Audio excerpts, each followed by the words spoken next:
खुश हो जमाना तुझे सहारा मिला है, खुश हो जमाना तुझे सहारा मिला है। यीशु का नाम बड़ा प्यारा मिला है, यीशु का नाम बड़ा प्यारा मिला है।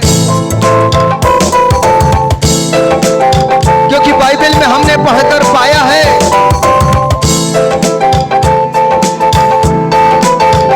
आइए तालियों के साथ उसकी स्तुति करें।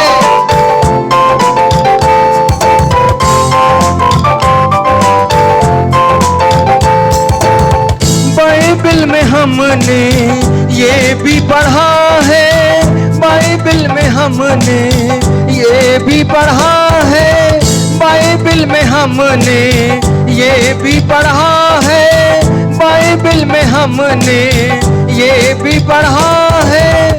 पानी पर यारों यीशु चला है, पानी पर यारों यीशु चला है। पानी पर चलने वाला मिला है, पानी पर चलने वाला मिला है। यीशु का नाम बड़ा प्यारा मिला है, यीशु का नाम बड़ा प्यारा मिला है, यीशु का नाम बड़ा प्यारा मिला है। खुश हो जमाना तुझे सहारा मिला है, खुश हो जमाना तुझे सहारा मिला है।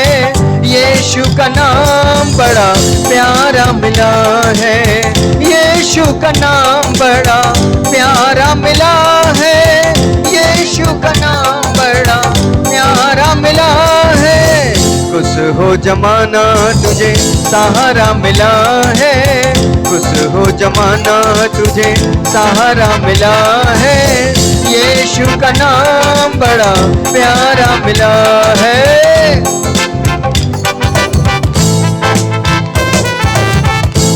और कितने आए कितने चले गए, लेकिन मुर्दों में से कोई जिंदा नहीं हुआ, लेकिन हमारा यीशु मसीह मुर्दों में से जिंदा हुआ है।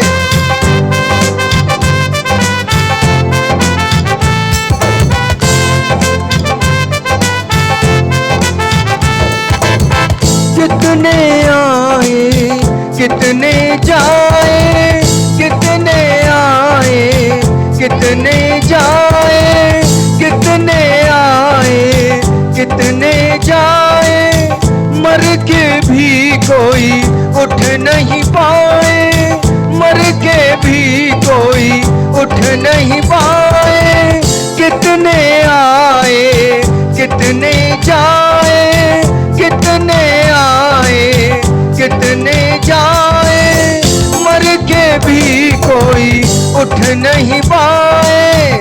मर के हमारा यीशु, मर के हमारा यीशु, मर के हमारा यीशु जिंदा हुआ है, मर के हमारा यीशु जिंदा हुआ है। यीशु का नाम बड़ा प्यारा मिला है, यीशु का नाम बड़ा प्यारा मिला है, यीशु का नाम बड़ा प्यारा मिला है। खुश हो जमाना तुझे सहारा मिला है, खुश हो जमाना तुझे सहारा मिला है। यीशु का नाम बड़ा प्यारा मिला है, यीशु का नाम बड़ा प्यारा मिला। मिलकर यीशु का नाम बड़ा प्यारा मिला है, यीशु का नाम बड़ा प्यारा मिला है। खुश हो जमाना तुझे। Hallelujah hallelujah. मेरे साथ मिलकर के अंतिम लाइन को हम सब मिलकर के कहेंगे जी। खुश हो जमाना तुझे, मिलकर खुश हो जमाना तुझे सहारा मिला है, यीशु का नाम बड़ा प्यारा मिला है, यीशु का नाम बड़ा प्यारा मिला है। धन्यवाद पिता परमेश्वर, क्योंकि जो यीशु का नाम है वो प्यारा नाम है। तो आइए अपने हाथों को उठाकर कहें, धन्यवाद यीशु मसीह आपके नाम के लिए, क्योंकि लिखा है स्वर्ग और पृथ्वी के नीचे केवल एक ही नाम दिया गया है और उसी नाम में उद्धार है, उसी नाम में चंगाई है, उसी नाम में छुटकारा है, क्योंकि यीशु जिंदा है। आइए मिलकर के कहेंगे,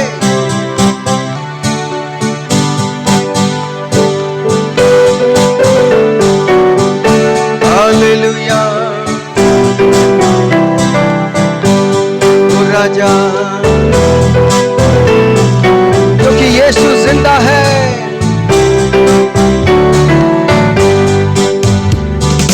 जिंदा है प्रभु हमारा, जिंदा है प्रभु हमारा, जिंदा है प्रभु हमारा। सब कहें, जिंदा है प्रभु हमारा, जीवन देता है, शांति देता है,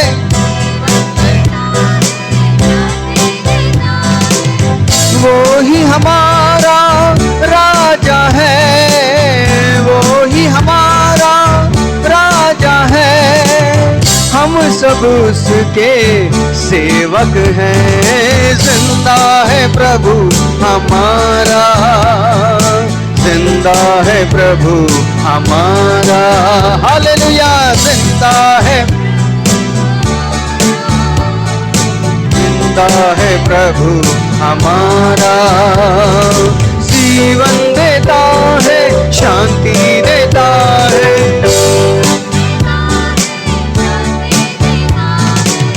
वो ही हमारा राजा है, वो ही हमारा राजा है। हम सब उसके सेवक हैं। जिंदा है प्रभु हमारा, जिंदा है प्रभु हमारा, हमारा जिंदा है प्रभु हमारा, हालेलुया। जिंदा है प्रभु हमारा। आइए जोरदार ताली, क्योंकि यीशु जिंदा है और वो हमारे बीच में है। भजो हरदम यीशु नाम और शैतान को कर दो नाकाम।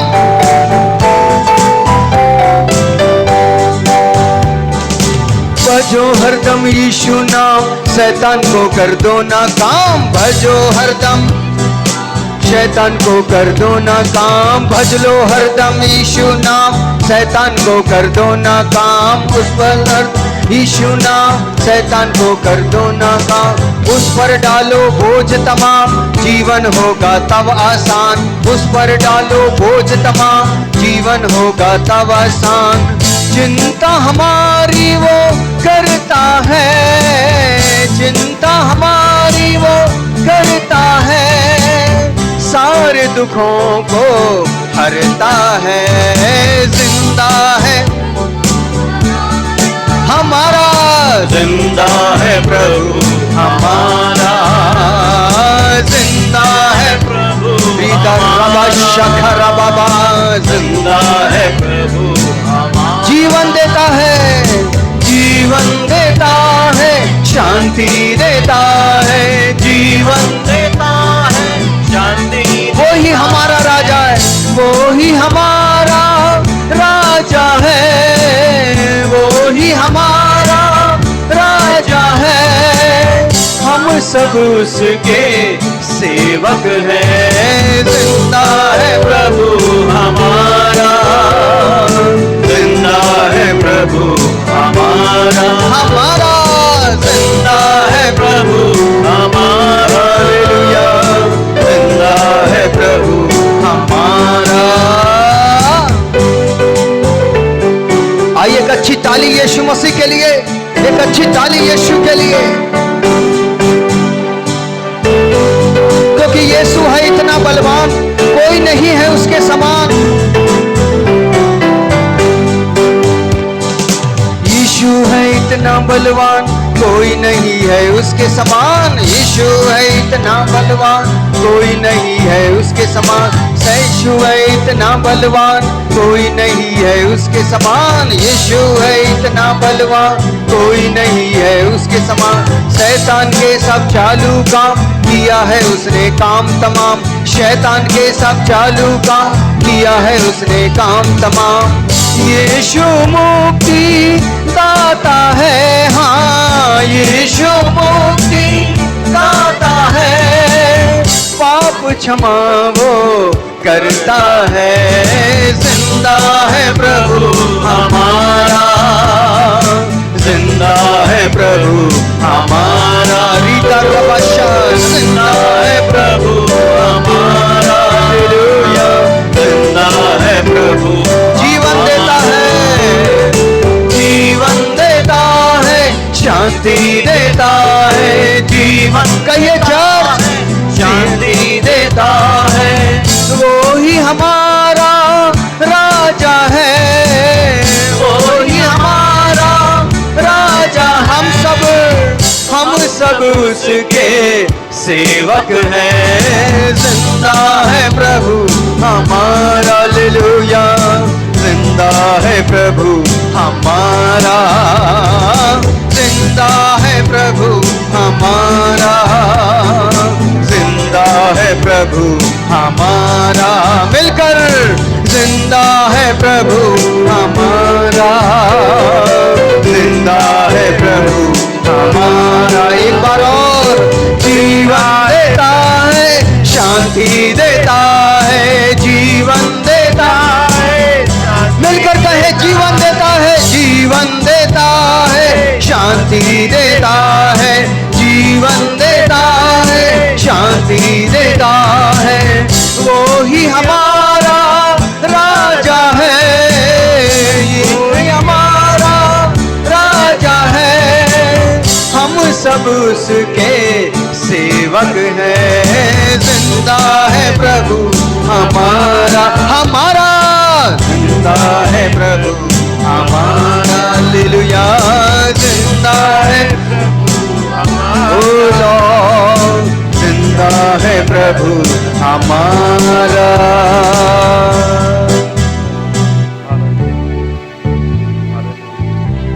आइए भजन 11 हम निकालेंगे। भजन संहिता 11, साम 11।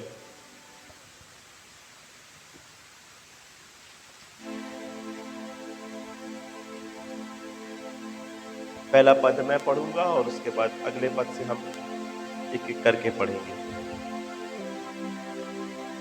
मेरा भरोसा परमेश्वर पर है, तुम कैसे मेरे प्राण से कह सकते हो, पक्षी के समान अपने पहाड़ पर उड़ जा। क्योंकि देखो, दोस्त अपने धनुष चढ़ाते हैं और अपने तीर धनुष की डोरी पर रखते हैं कि किसी भी बलवानों पर हथियारे में तीर चलाएं। यदि नींवें ढा दी जाएं, तो धर्मी क्या कर सकता है?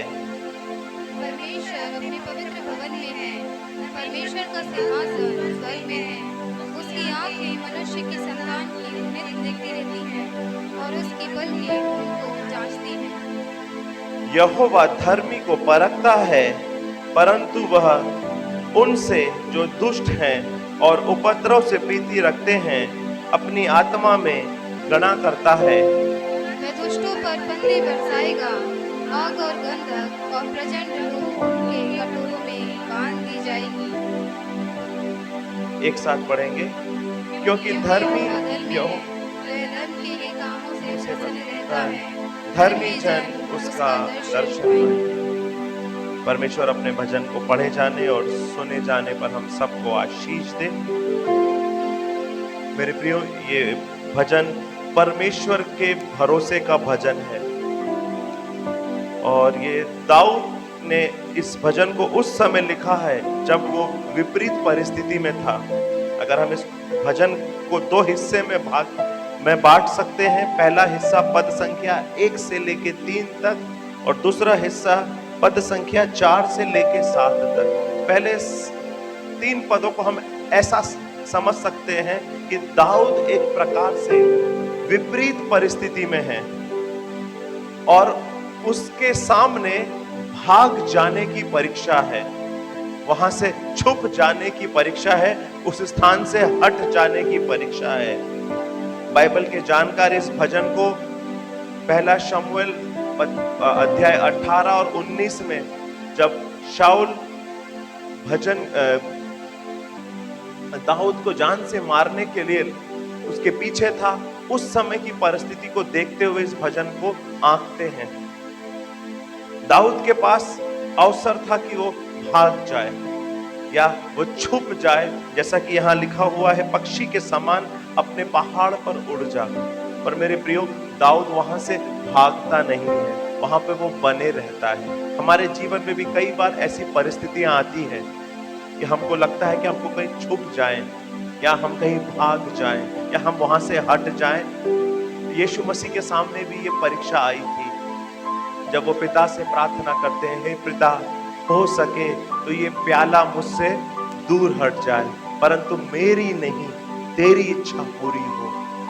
और यीशु मसीह वहां से भागते नहीं है, वहां पे वो बने रहते हैं उस परिस्थिति में। आज हो सकता है हमारे जीवनों में भी कहीं ना कहीं ऐसी परिस्थिति होगी, ऐसी परीक्षाएं होंगी जो हमें छुपने की ओर प्रेरित कर रही होंगी, भाग जाने के लिए प्रेरित कर रही होगी। लेकिन दाऊद नहीं भागा। और आज परमेश्वर का वचन आपको और मुझको, जब हम आराधना के बीच में हैं, परमेश्वर के सम्मुख आने के लिए, परमेश्वर की और नजदीकी में आने के लिए हमको प्रेरित कर रहा है। ये वचन हमें बता रहा है कि कैसे दाऊद ने अपना भरोसा, अपनी निर्भरता परमेश्वर पर बना के रखी। वो परमेश्वर पर निर्भर बना रहा। मेरे प्रियो, उसके पास परमेश्वर का प्रकाशन था कि परमेश्वर कौन है, परमेश्वर कहां पे है और परमेश्वर उसे कैसे मिलेगा। आज जब हम आराधना के मध्य में हैं, परमेश्वर का वचन कहता है, जहां एक और दो मेरे नाम से होते हैं, वहां पर मैं हूं। आज परमेश्वर हमारे मध्य में है। परिस्थिति कैसी भी हो सकती है, समस्या कैसी भी हो सकती है, हमारे जीवन में कुछ भी क्यों ना चल रहा हो, जैसा कि यहां लिखा हुआ है, परमेश्वर हर एक बातों को जानता है।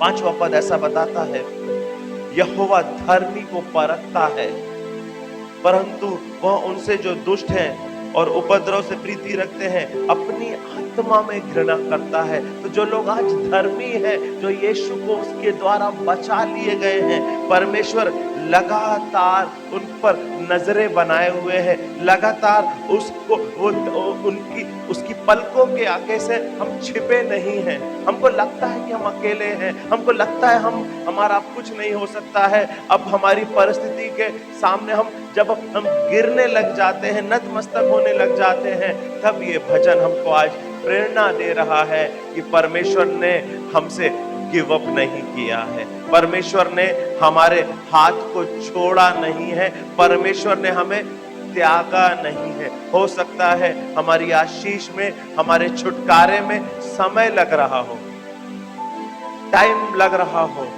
लेकिन परमेश्वर ने हमें छोड़ा नहीं है, परमेश्वर ने हमें त्यागा नहीं है। 4 पद की आखिरी के पदों में ऐसा लिखा है, उसकी आंखें मनुष्य की संतान को नित देखती रहती हैं और उसकी पलकें उनको जांचती रहती है। तो हम कैसे भी क्यों ना हो, हम कैसा भी जीवन जी क्यों ना रहे हो, कैसी भी परिस्थिति में क्यों ना हो, परमेश्वर लगातार हमें देख रहे हैं। और मेरे प्रियो, अंत में वो हमारा भला करेंगे, अंत में हमें अपने नाम के कारण वो महिमान्वित करेंगे। तो आवश्यकता यही है कि भागना नहीं है, छुपना नहीं है, परमेश्वर के सामने हियाव मान के खड़े हो जाना है, क्योंकि उसी ने हमें ये अवसर दिया है कि हम उसके पास आकर अपने छुटकारे को ले लें, उसके पास आकर अपनी आशीषों को ले लें, अपनी चंगाई को ले लें, अपनी रुकी हुई प्रार्थना के उत्तर को ले लें। तो आइए हम अपने स्थानों पर खड़े हो जाएं, क्योंकि उसके वचन में लिखा हुआ है, 7वां पद, यहोवा धर्मी है, वह धर्म के कामों से प्रसन्न रहता है और धर्मी जन उसका दर्शन पाएंगे।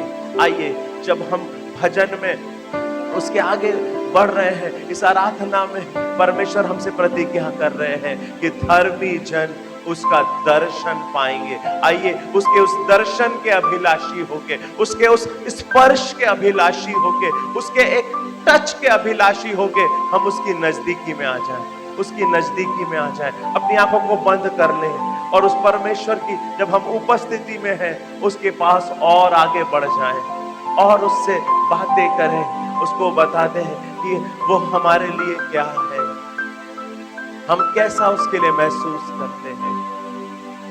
Hallelujah. Thank you Jesus, thank you Jesus, thank you Jesus.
बचाता है। जब मैं पुकारूं तू दौड़ आता है, जब मैं गिरूं तू मुझे उठाता है। हाले हालेलुया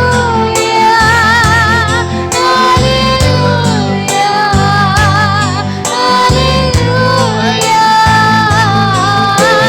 हाले यीशु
भर दे राजा, क्योंकि जब भी हम आपको पुकारते आप दौड़े चले आते हैं मेरे यीशु। आज हम पुकारते प्रियो, जैसे दाऊद बरतुलमई तिमाई के पुत्र बरतुलमई ने कहा, ए दाऊद की संतान मुझ पर दया कर। आइए हम पुकार उठे और कहे, आज प्रभु मुझ पर दया कर यीशु, दया कर राजा, दाऊद की संतान मुझ पर दया कर परम प्रधान परमेश्वर के पुत्र यीशु मुझ पर दया कर, दया करिए राजा। और जैसे आपने कहा, मांगो तो तुमको मिलेगा, ढूंढोगे तो तुम पाओगे। आज हम आपसे पवित्र आत्मा को मांगते प्रभु, अपने पवित्र आत्मा से भर दे, अपनी सामर्थ से भर दे प्रभु, भर दे अब्बा बेटा। हम आपके सामने ठहरे हैं रब्बा।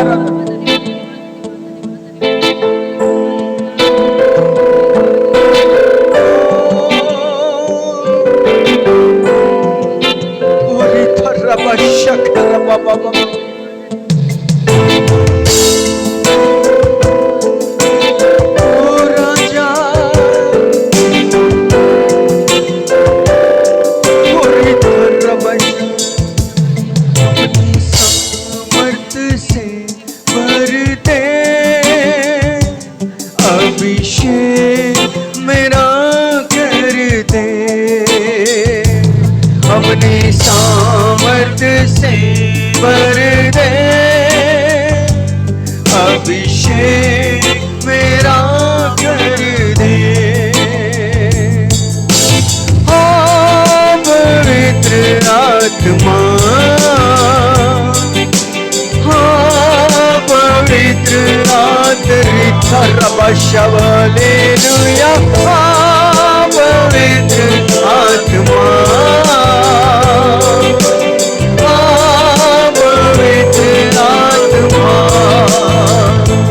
अपनी सामर्थ से भर दे, अभिषेक मेरा कर दे यीशु जी, अपनी सामर्थ से। दया मेरे पिता, दया मेरे प्रभु, अभिषेक मेरा कर दे। पवित्र आत्मा, पवित्र, स्वागत है पवित्र आत्मा जी, हालेलुया। पवित्र रबा शेखे ले पवित्र आत्मा।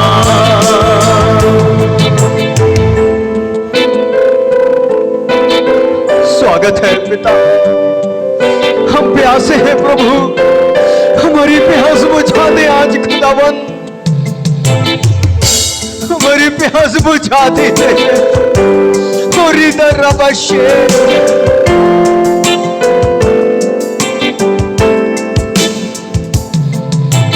प्यासे हैं हम, प्यासों की प्यास बुझा जा। प्यासे हैं हम, प्यासों की प्यास बुझा जा।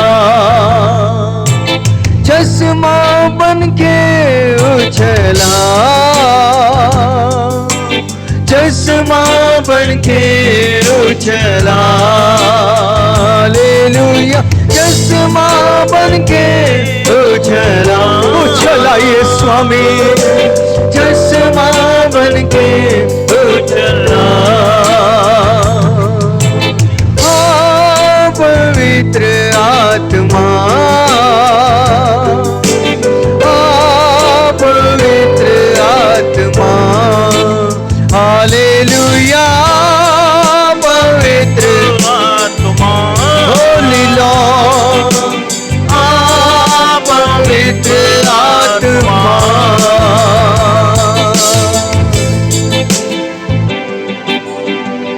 आपकी प्रजा आज भवन में मौजूद है प्रभु, जैसे पहला पत्र 2:10 में लिखा है, तुम कुछ नहीं थे लेकिन अब तुम मेरी प्रजा हो।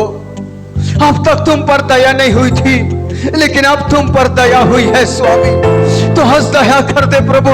हम भूखे हैं खुदावंद, आज हमारी भूख मिटा दे खुदावंद।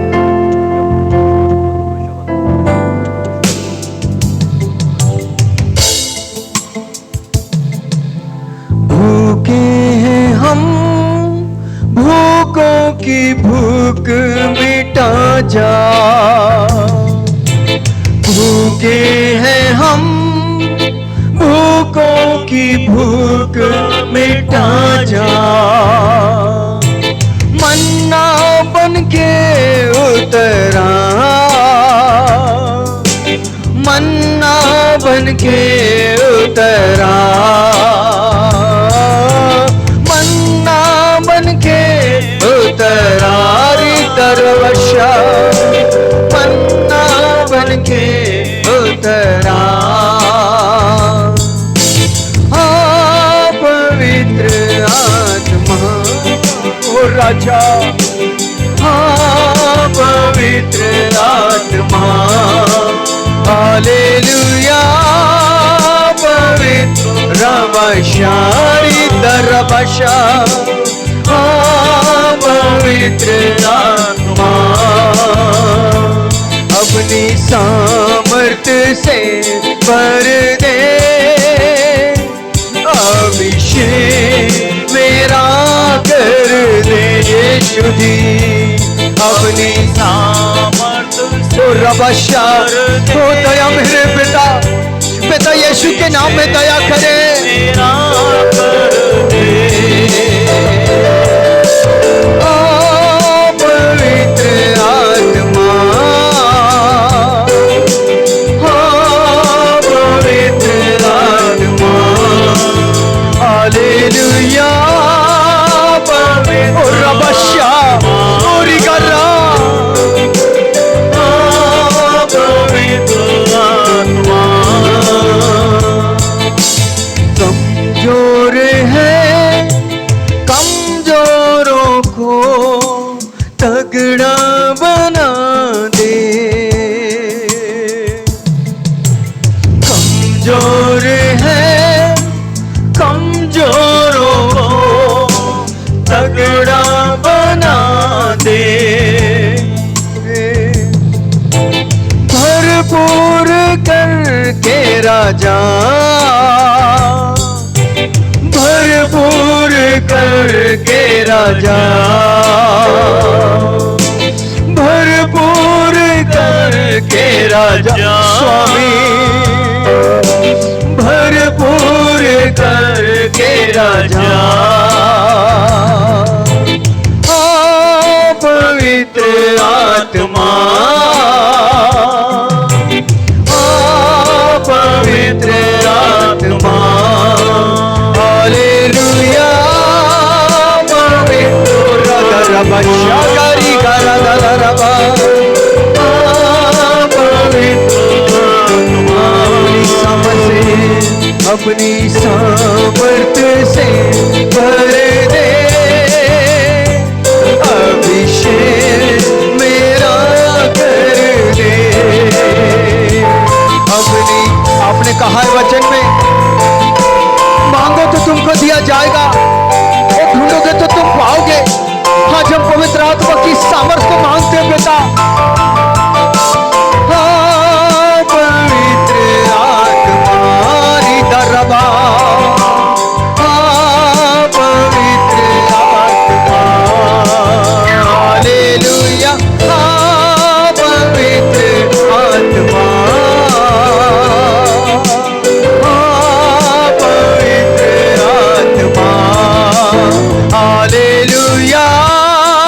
पवित्र आत्मा, पवित्र आत्मा, हालेलुया। पवित्र हृदय रवशा, पवित्र। धन्यवाद पिता, तेरी सामर्थ्य यहाँ बह रही, तेरी आत्मा यहाँ बह रही पिता, तेरी आत्मा यहाँ बह रही खुदावंद। और हृदय रवशा खर बाबा, तेरी आत्मा के लिए धन्यवाद, तेरी आत्मा के लिए धन्यवाद, तेरी आत्मा के लिए धन्यवाद। हम कमजोर है प्रभु, आप हमें बलवान बनाना चाहते। हालेलुया।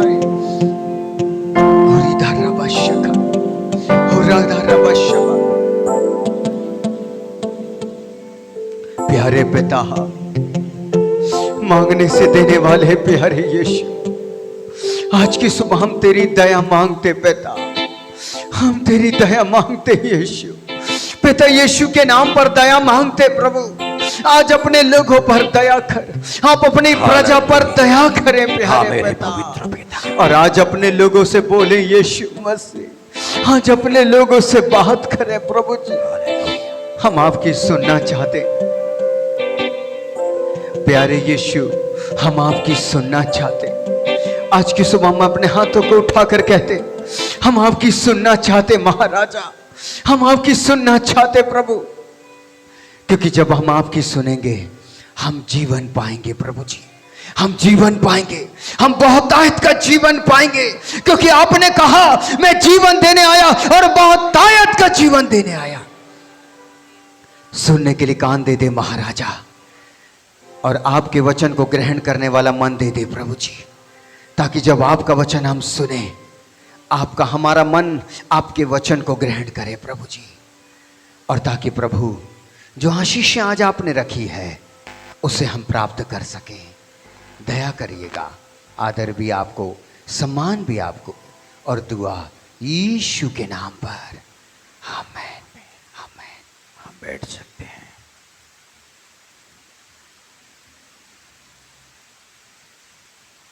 आज का वचन यशायाह नबी उसके 59 वर्स 20 और 21, यहां पर परमेश्वर के वचन में इस तरह से लिखा हुआ है, याकूब में जो अपराध से मन फिराते हैं उनके लिए सिय्योन में एक छुड़ाने वाला आएगा। यहोवा की यही वाणी है। यहोवा यह कहता है, जो वाचा मैंने उनसे बांधी है वह यह है कि मेरा आत्मा तुझ पर ठहरा है, और अपने वचन जो मैंने तेरे मुंह में डाले अब से लेकर सर्वदा तक वे तेरे मुंह से और तेरे पुत्रों और तेरे पोतों के मुंह से कभी ना हटेंगे। हालेलुया। पुनरुत्थान के दिन से परमेश्वर का आत्मा हमें हमारे अंदर में भूख और प्यास को जगा रहा था, पवित्र आत्मा की भूख और प्यास। पिछले सप्ताह परमेश्वर ने हमें विश्वास पिला के खड़ा किया है, पर आने वाले सप्ताह जब हम पेंतोकुस्त के पर्वों में होंगे, उसके पहले अपने मन की तैयारी। यदि मन की तैयारी नहीं तो हम परमेश्वर के सबसे उत्तम वरदान को नहीं पा सकते।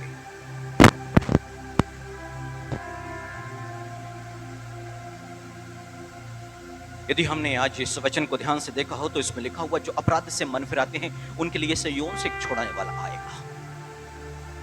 जो अपराध से मन फिराते हैं, यीशु मसीह को पतरस, यूहन्ना, याकूब, आंद्रियास, फिलिप्पुस ये सब ग्रहण करे, पर उसके पहले उनको उनके मन को तैयार किया गया। यूहन्ना बपतिस्मा देने वाले के अधीन में रह करके वो तैयारी में थे यीशु मसीह के आगमन के लिए। यीशु मसीह के आगमन से 6 महीने पहले 6 महीना बढ़ा, और यीशु मसीह के बपतिस्मा ले उसके पहले से सेविकाई शुरू की यूहन्ना बपतिस्मा देने वाले ने, और वो लोगों को तैयार करता रहा, यीशु मसीह के लिए मार्ग तैयार करता रहा कि जब यीशु मसीह प्रकट होंगे तो वो लोग यीशु मसीह को अपने उद्धारकर्ता के रूप में स्वीकारेंगे। एक मन की तैयारी थी वहां पर, उनके मन को अपराध से मोड़ करके उद्धार की बातों की तरफ में लगाना। पर जब यीशु मसीह प्रचार करने के लिए जाना चाहते थे तो उन्होंने अपने 70 चेलों को बुलाया और 2-2 करके उनको भेजा।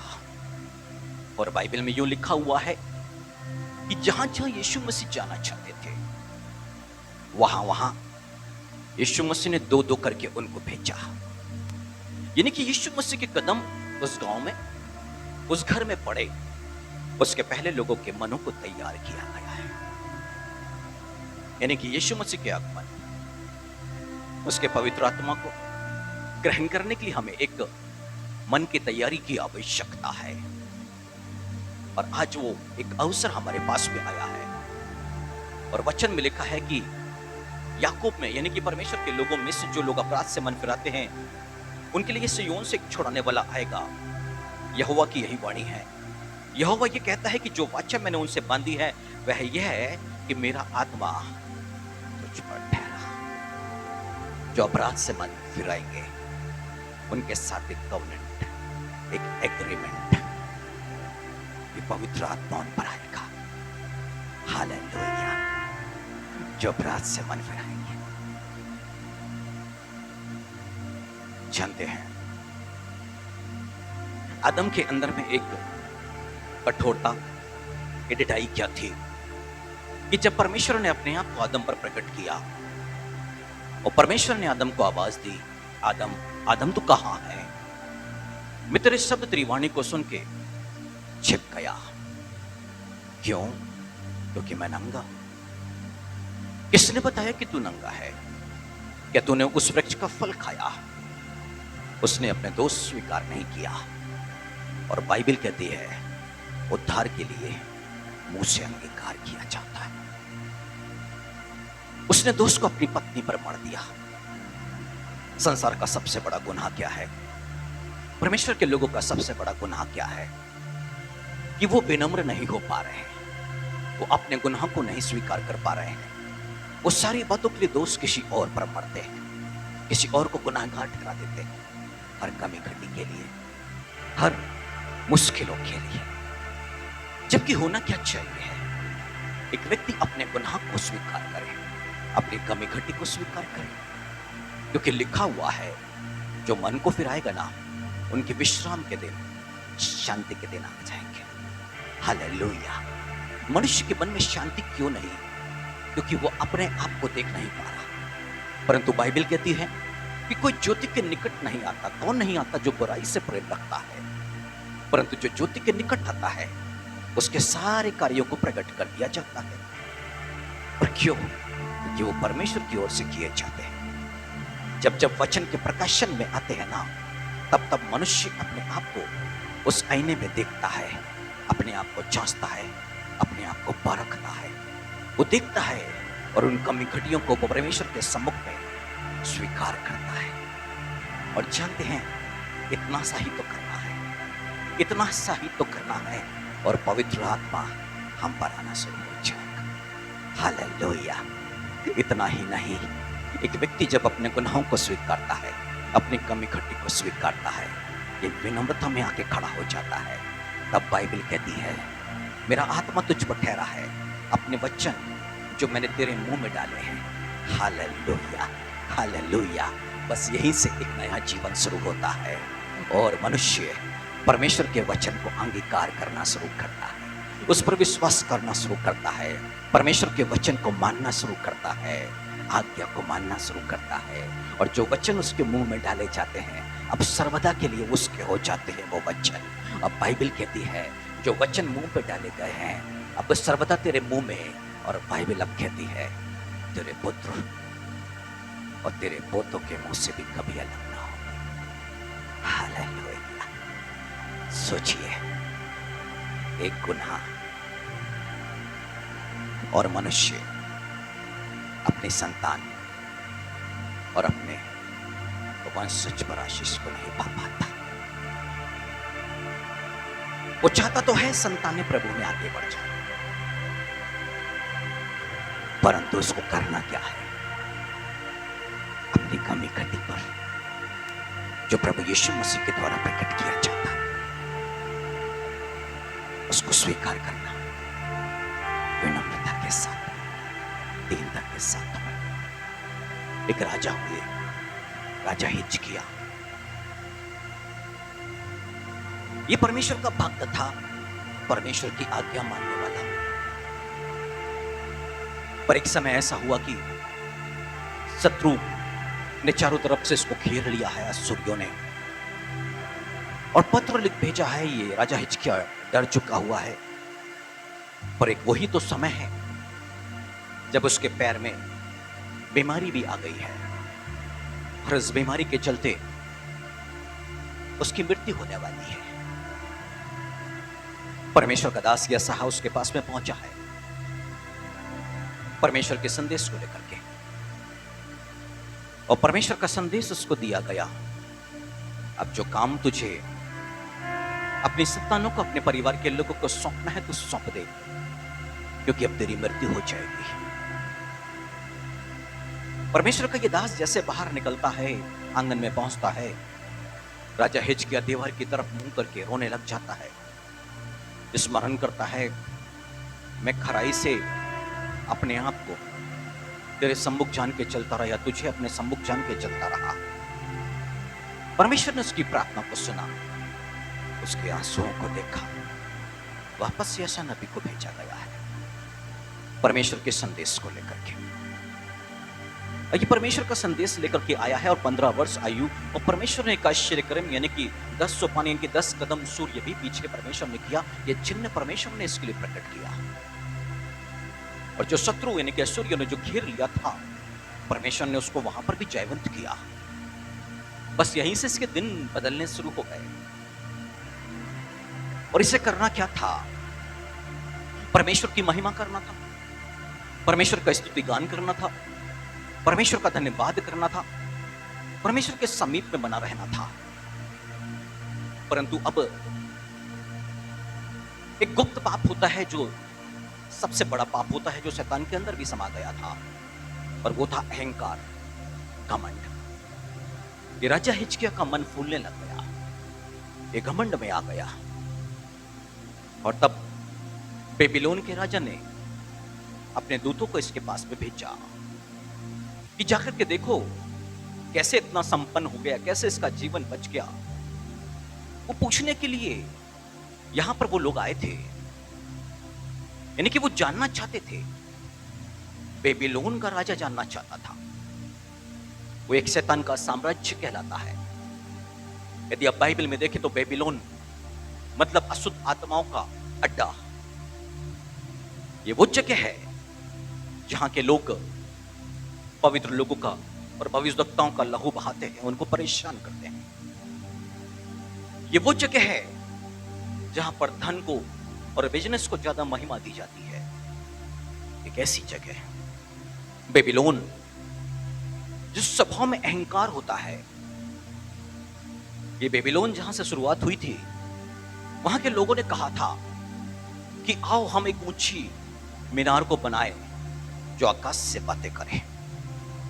ये अपनी बुद्धि पे निर्भर रहने वाले लोग, एक ऐसे लोग, और उनका राजा अपने दूतों को वहां पर भेजता है, और राजा हिजकिय्याह क्या करता है?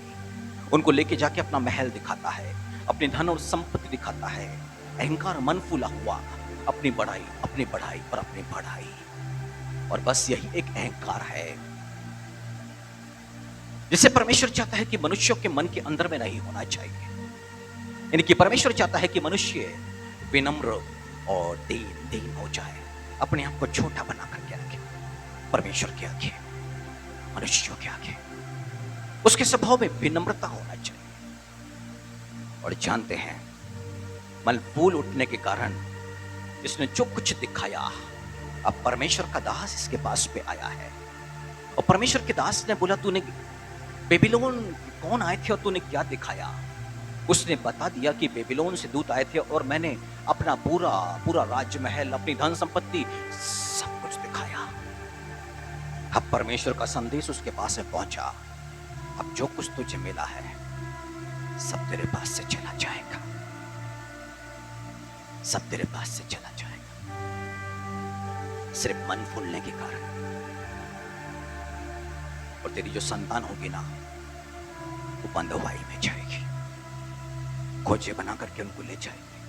वही बेबीलोन जिसके सामने तू अपनी महिमा कर रहा था, अहंकार दिखा रहा था, अपनी धन संपत्ति, अपने राजमहल को दिखा रहा था। पर जानते हैं, ये जो राजा है ना, राजा हिजकिय्याह, एक सबसे बड़ी कमी क्या थी इसमें? ये इस पल में ना स्वार्थी है। ये यशायाह नबी से क्या कहता है? ये कहता है कि जब उसको बताया गया कि तेरे जो संतानें हैं, तेरे जो वंशज है, बंधुआई में लिए जाएंगे, ये कहता है मेरे समय तो शांति बने रहेगी ना। ये क्या चाहता है कि अपना जीवन जी लो, संतान के जीवन में अब कोई भी समस्या हो उससे इसको मतलब नहीं था। इसके मन का अहंकार इसके संतान के ऊपर में कर्ज श्राप को लेकर के आना, पर ये अपने गुनाह को स्वीकार करने को तैयार नहीं हो रहा। ये परमेश्वर के आगे विनम्र नहीं हो रहा है, ये परमेश्वर के आगे दीन नहीं हो रहा है। ये नहीं समझ पा रहा है कि मन फूलने के कारण मैंने जो गुनाह कर दिया है, परमेश्वर के आगे आकर के मुझे क्षमा मांगनी चाहिए, मुझे मन फिराना चाहिए, अपने इस अपराध से मुझे मुक्त हो जाना चाहिए, क्योंकि जो श्राप आ रहा है मेरे ऊपर तो आएगा पर संतानों के ऊपर भी जाएगा।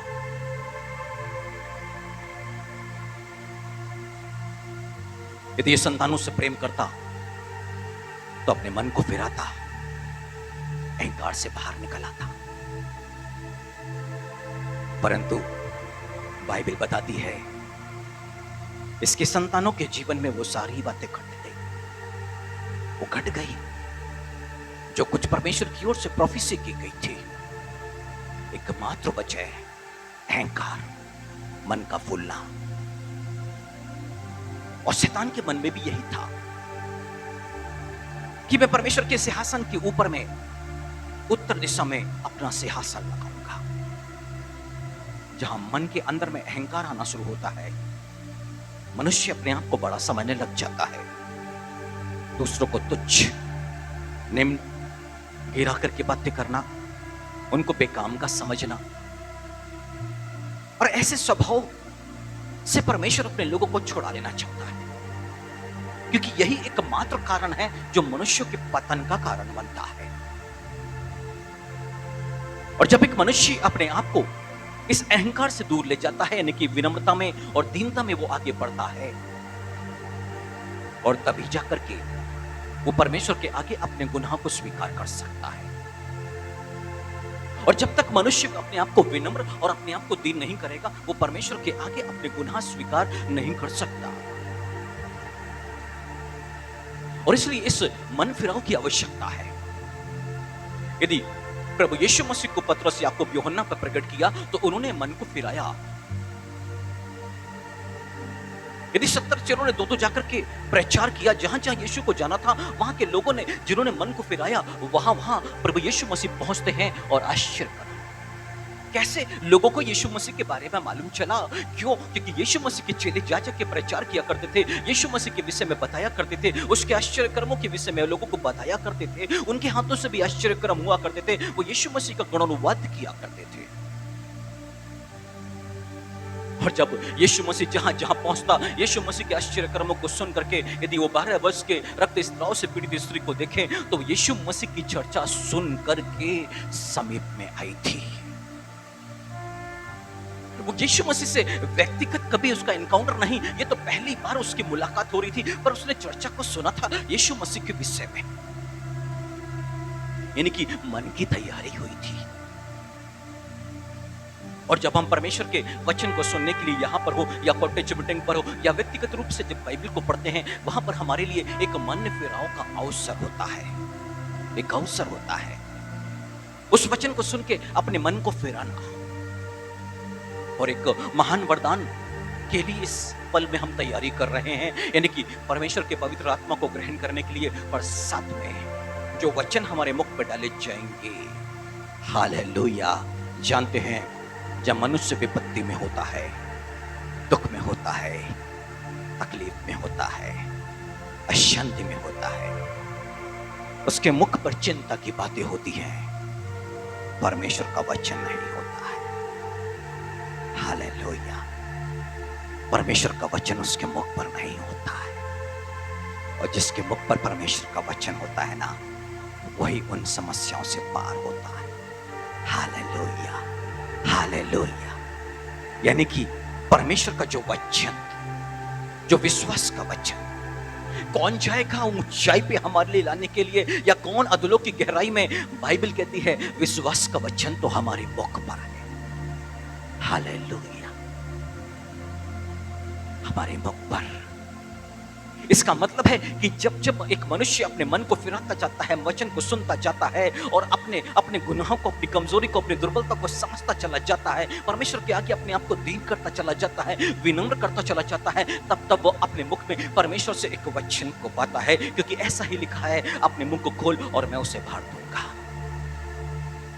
यहेजकेल नबी को भी एक छोटी किताब दी गई थी कि इसको खा ले, और यूहन्ना प्रकाशित वाक्य को भी एक किताब दी गई थी, इसको खा ले। हालेलुया।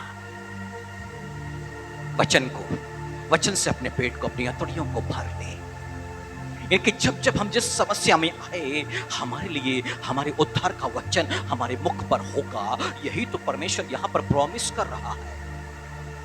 पर किन के साथ प्रॉमिस कर रहा है? जो याकूब के वो लोग जो अपराध से, यानी कि जो भी गुनाह हमसे हो जाता है, उससे मन को फिराने के लिए सदैव तत्पर रहना, सदैव तत्पर रहना। हालेलुया। मन की तैयारी, मन की तैयारी इसी को बोलते हैं। जानते हैं, पतरस के पत्र में हमारे लिए परमेश्वर ने एक वचन को भेजा, और वो वचन वहां पर प्रकट किया गया, और वो वचन ये था, पहला पतरस 2 अध्याय और उसकी पहली आयत में। पहला पतरस 2 अध्याय पहली आयत में। इसलिए सब प्रकार का बैर भाव, छल और कपट, डाह और निंदा को दूर करके स्पष्ट रूप से लिखा है, हर तरह का छल कपट, बैर भाव, निंदा जो मन में भरा होता है, इसको दूर करके नए जन्मे हुए बच्चों के समान निर्मल आत्मिक दूध की लालसा करो, और उसके द्वारा उद्धार पाने के लिए बढ़ते जाओ। उद्धार पाने के लिए वचन के द्वारा बढ़ते जाओ, पर इस वचन को पाने के लिए मन की तैयारी। हालेलुया। बिना मन की तैयारी हम परमेश्वर से कुछ भी प्राप्त नहीं कर सकते, कुछ भी नहीं, कुछ भी नहीं। जानते हैं, यीशु मसीह ने ना अपने चेलों पर प्रकट कर दिया कि शैतान ने तुम लोगों को मांग लिया है, गेहूं के समान फट गए, पर मैंने प्रार्थना की कि तुम्हारा विश्वास ज्यादा ना रहे। और फिर यीशु मसीह और ये चेले जैतून पर्वत पर है।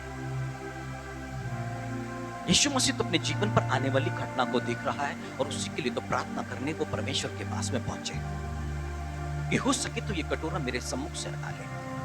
एक बार नहीं, 2 बार नहीं, 3 बार यीशु मसीह ने प्रार्थना करी है, पर वो परमेश्वर की इच्छा को समझ करके उसके लिए वो तैयार हो गए। हालेलुया। परंतु चेले नींद में ऊँघ रहे हैं, सो रहे हैं। आने वाली घड़ी के लिए वो जागृत नहीं है, वो प्रार्थना में नहीं है।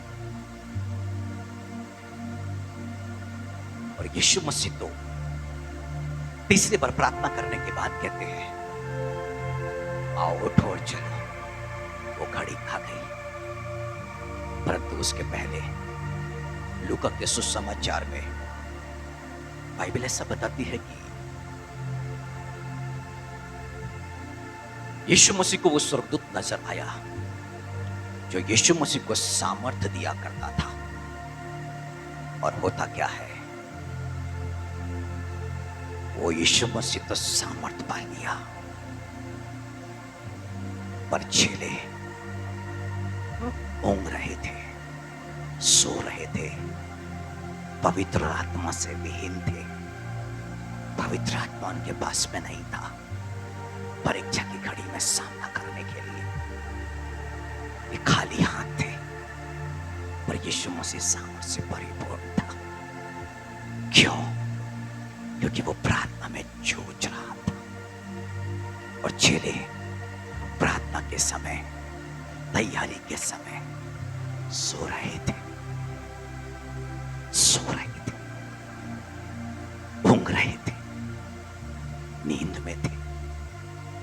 इंसान को नींद कब आती है? ऊँघता कब है?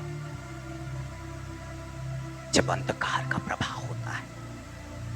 अंधकार का प्रभाव, बाइबल कहती है जो सोते हैं वो रात को सोते हैं, वो जो जागते हैं वो दिन को जागते हैं। हालेलुया। यानी कि इन चीलों पे ऊपर में अंधकार आ गया। वो 5 मूर्ख स्त्रियों की तरह जो ऊँघ रही थी, सो रही थी, क्योंकि पवित्र आत्मा के दिल में भरपूरी नहीं, तेल नहीं। क्यों?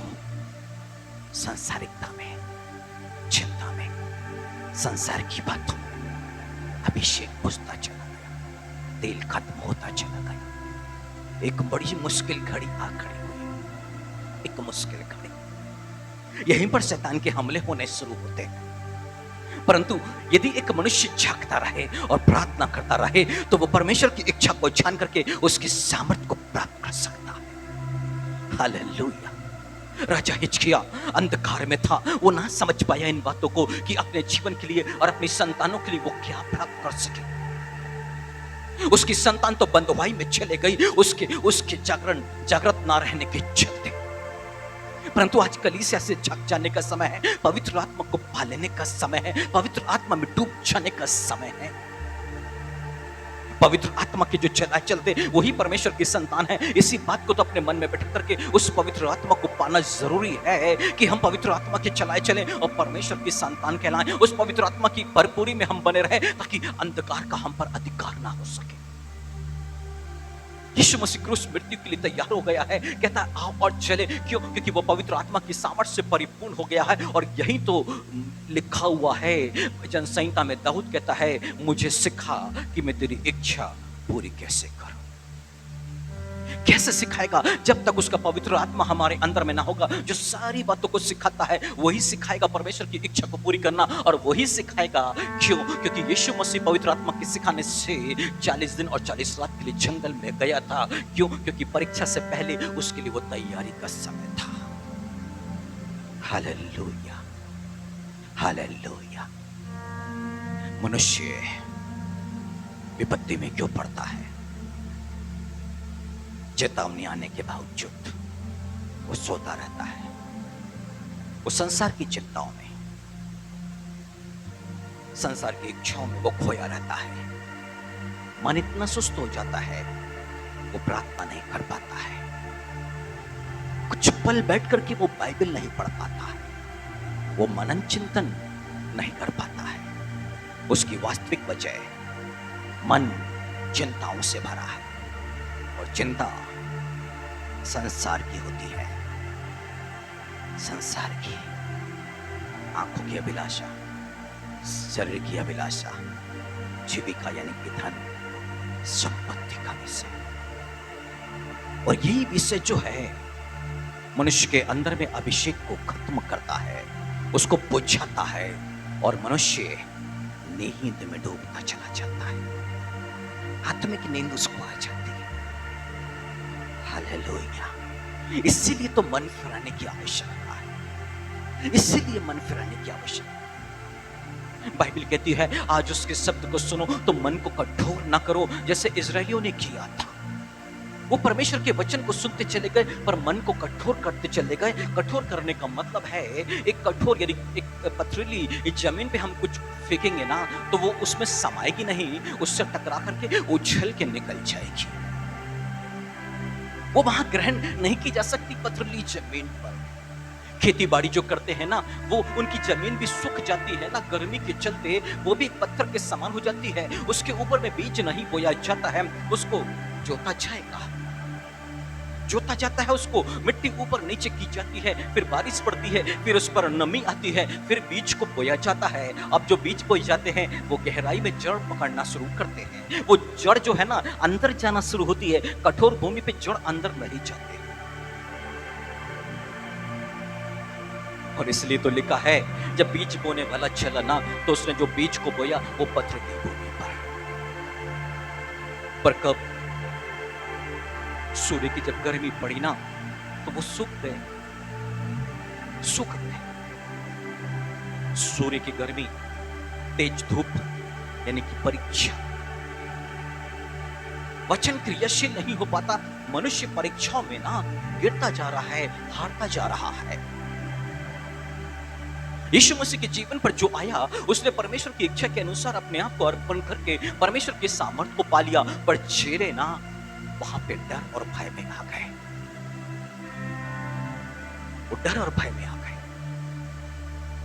और डर और भय तभी मनुष्य के मन में आता है जब वो संसार की बातों को सोचता रहता है, अपनी परिस्थितियों को सोचता है, अपने दुखों के बारे में सोचता है, अपने भविष्य के बारे में सोचता है। वो चाहे यीशु मसीह की चेले हो, चाहे वो मार्था हो, सब घबरा रहे हैं, सब डरे हुए हैं। पर यीशु मसीह डरा हुआ नहीं है। किसे ढूंढते हो? यीशु नासरी को। मैं हूं। हालेलुया। डर नहीं है, डर नहीं है। पर चेले भाग रहे हैं। वो तो यीशु नासरी को ढूंढ रहे थे ना, पर इनके दिल पर डर क्यों? क्योंकि अंधकार के राजा ने अपने अधीन इनको कर लिया है। इन पर अधिकार उसका है। अभी अंधकार की शक्ति का अधिकार है इसमें, इसलिए डर भय है, भाग रहे। हालेलुया। परंतु आज हमारा परमेश्वर हमारे पर पवित्र आत्मा को उंडेलने के लिए मन को तैयारी करने की मांग करता है। हमारा परमेश्वर हम लोगों से मांग करता है, यदि हम मन को फेराते हैं तो वो हमारे मुख पर अपने वचन को डालेगा। हालेलुया। हर एक दुख, हर एक तकलीफ, हर एक परेशानी में वो वचन जो यीशु मसीह की ओर से हमको मिला है, जो यीशु मसीह का प्रॉमिस है हमारे लिए, उसकी प्रतिज्ञा है, वो हमारे मुख पर आएगा। हालेलुया। हालेलुया। वो कहता है चिंता मत करना क्या और कैसे बोलना है, उसी घड़ी तुम्हें बता दिया जाएगा। हालेलुया। जब वचन मन पर होगा, जब वचन हमारे दिल पर होगा, उसी पल उस वचन को लेके हम गुनगुनाना शुरू कर देंगे, उसको अंगीकार करना शुरू कर देंगे। विश्वास का वो वचन हम अंगीकार करने लग जाएंगे और वो वचन हमें विश्वास देगा और उस विश्वास के सहारे हम उस परिस्थितियों से बाहर निकल जाएंगे। हालेलुया। पर ये कब होगा? जब पवित्र आत्मा हम पर होगा, जब हम पवित्र आत्मा में डूब जाएंगे, जब हम पवित्र आत्मा में सदैव चलेंगे, सदैव चलेंगे। हालेलुया। हालेलुया। हालेलुया। जानते हैं, कल जब मैं परमेश्वर के सम्मुख में यहाँ बैठे हम लोग प्रार्थना कर रहे थे और तब एक बात आई कि सुबह की जब ओस गिरा करती ना, तो उसके साथ में क्या आया करता? सुबह की ओस आती तो साथ में क्या आया करता? मन्ना। हालेलुया। हालेलुया। हालेलुया। तो सोचिए, जो वचन हमारे मुख में डाले जाएंगे ना, वो ओस से भीगे हुए यानी कि पवित्र आत्मा से परिपूर्ण एक जीवित वचन होगा। जिस पल हम उसको अंगीकार करेंगे, वो वचन कार्य करना शुरू करेगा, वो वचन कार्य करना शुरू करेगा। और वचन का जो परमेश्वर का जो वचन है ना, जब वो परमेश्वर के मुख से निकलता है, बिना अपने कार्य को पूरा या सफल किए बिना या परमेश्वर की इच्छा को पूरे किए बिना, वो परमेश्वर के पास में वापस नहीं लौटता। हालेलुया। हालेलुया। आप जानते हैं, मैं अपने आप को एकांत में या अपने लोगों के बीच में अपने आप को क्यों रखता हूं? All over India pastor fellowship में मुझे रखा गया, बहुत सारी चीजों के लिए मुझे बुलाया गया, मैंने मना कर दिया। हमारे जो बिशप है, उन्होंने मुझे जबलपुर रीजन में बिशप होने का अधिकार देने की बात करी, मैंने हाथ जोड़े। जानते हैं क्यों? मैं जबलपुर पास्टर फेलोशिप में नहीं जाता पास्टर के साथ उठता बैठता नहीं। जानते हैं क्यों? क्योंकि परमेश्वर ने एक वचन मुझे दिया है, क्या तू अपने लिए बड़ाई खोज रहा है? मत खोज। क्या तू अपने लिए बड़ाई खोज रहा है? उसे मत खोज। पर तू जहां जाएगा, तेरा जीवन मैं लूट के माल की तरह तुझे प्रदान करूंगा। लूट के माल की तरह तुझे प्रदान करूंगा। बस वो क्या चाहता है, अहंकार से दूर रहना। तेरा जीवन मैं तुझे दूंगा, कोई भी विपत्ति तेरे ऊपर मैं नहीं आने दूंगा। हर पल विपत्ति तो आएगी, पर उसके बाद में जैसे लोगों को लूट मिल जाती है ना, तुझे तेरा जीवन ऐसी एक झटके में लगा कि सब समाप्त है, पर एक झटके में तू अपने जीवन को पाएगा लूट के माल की तरह है। पर तू अपने लिए बड़ाई मत खोज। हालेलुया। इसलिए मैं अपने आप को एक अंत में रखता हूं, मैं अपने आप को आगे लेके नहीं चलता, अपने आप को आगे नहीं बढ़ाता। वजह क्योंकि उसने मुझे वचन दिया है, मुझे अपना जीवन ज्यादा प्यारा है बजाय की महिमा या बड़ाई से। Hallelujah, hallelujah, hallelujah. परमेश्वर के एक वचन के अंदर में ना मेरे लिए एक प्रॉमिस है जो मेरे मुंह पर उसने रखा हुआ है, मेरे मुंह पर रखा हुआ है। जब भी ये बात आती है तब इस वचन का अंगीकार करना है, इस वचन का अंगीकार करके परमेश्वर की प्रॉमिस को स्मरण करना है कि उसने मेरे जीवन को कैसे देने का वायदा किया है और उस जीवन को मुझे उससे प्राप्त करना है। तो मुझे अहंकार से दूर होना पड़ेगा, बढ़ाई से दूर रहना पड़ेगा।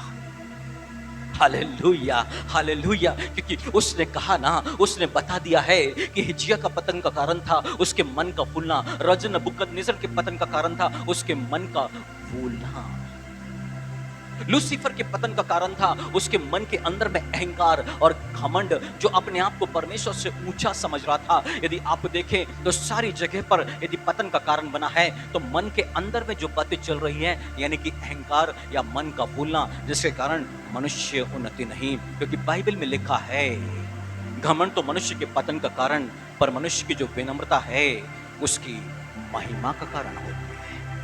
और इसलिए परमेश्वर हमको ऊंचा उठाना चाहता है और इसलिए चाहता है कि हम विनम्र बने। और विनम्र कब? जब परमेश्वर के आगे हम अपने गुनाहों को स्वीकार करते हैं। हालेलुया।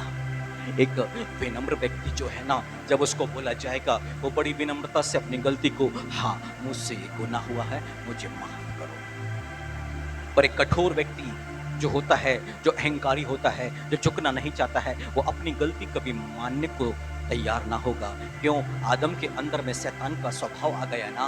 अब आदम कहता है जो स्त्री तूने मुझे दिया है ना मेरे साथ रहने के लिए, उसने मुझे फल खाने को दिया है। हालेलुया। परंतु दूसरी तरफ अहाब के ऊपर में दंड आ गया, मृत्यु का दंड आ गया है। परमेश्वर का दास उसके दंड को सुनाने के लिए वहां पर पहुंचा है, उसके लिए प्रोफेसी करने के लिए पहुंचा है। पर अहाब को जैसे मालूम चला कि तूने अपनी स्त्री, अपनी पत्नी के उकसाने पर यह काम किया है, उसने ये नहीं बोला कि हाँ मेरी पत्नी ने मुझे उकसाया इसलिए ऐसा हो गया। क्योंकि वो बोल रहा है परमेश्वर का दास कि अपनी पत्नी के उकसाने पर तूने ये काम किया है, तेरे से बड़ा दुष्ट कोई नहीं है, तेरी पत्नी ने तुझे उकसाया। Hallelujah, hallelujah. तेरी पत्नी ने तुझे उकसाया और तूने ये काम किया।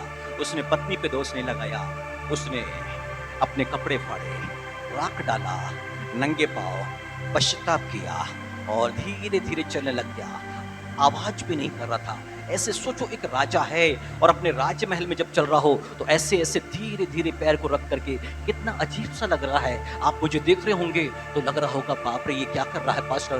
सोचो वो राजा के मन में ये बात नहीं आई कि लोग क्या सोचेंगे। इतना परमेश्वर का भय। और क्या हुआ? परमेश्वर ने उससे कहा अपने दास से कि देख आप मेरे सामने विनम्र बन गया है, अब उसके जीते जी ये दंड उस पर नहीं डालूंगा मैं। Hallelujah, hallelujah.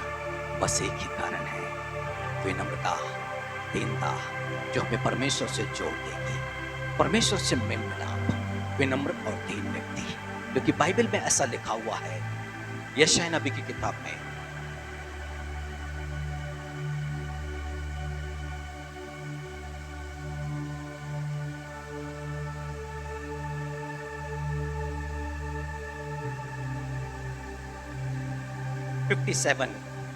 सत्तावन अध्याय और उसकी 14 आयत से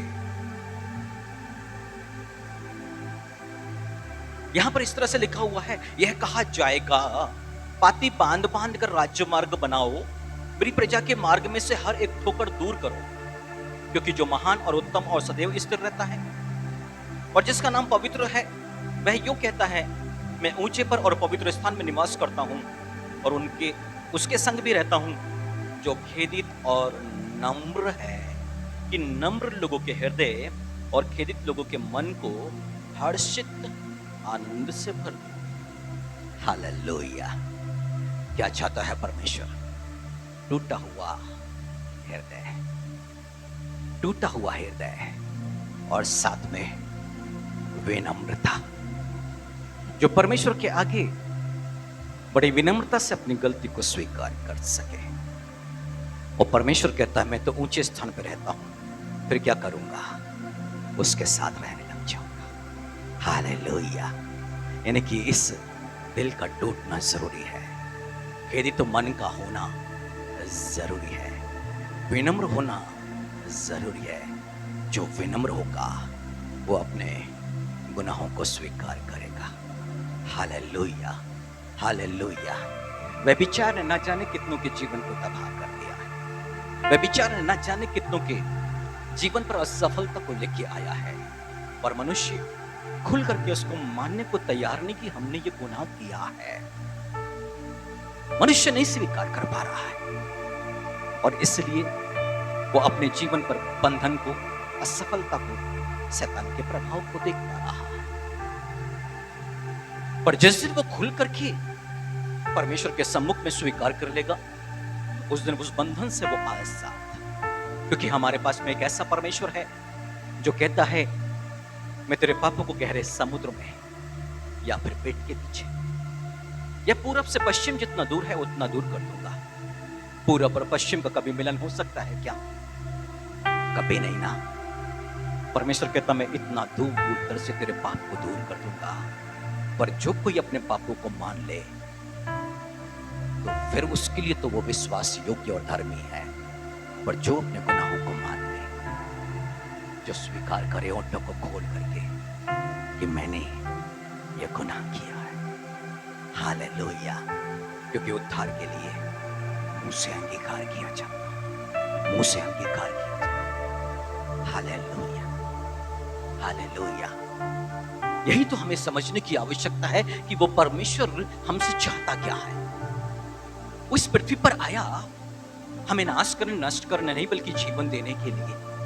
पर उसके पास जो जो आए ना, यदि आप देखो तो जक्कई जो है ना, वो जक्कई जब यीशु मसीह उसके घर पर आए हैं, जक्कई उसके सम्मुख में बैठा हुआ है और अचानक से वो खड़ा होता है और खड़ा होकर क्या कहता है कि मैंने जो गलत करके लोगों से लिया है ना, उनको चौगुना फेरूंगा। वो क्या कर रहा है? अपने मुंह से अंगीकार अभी दिया नहीं है, अपनी आधी संपत्ति में कंगालों को दान करूंगा, अभी उसने किया नहीं है, अभी तो वो कह रहा है। और यीशु मसीह कहते हैं आज इस घर में उद्धार आ गया।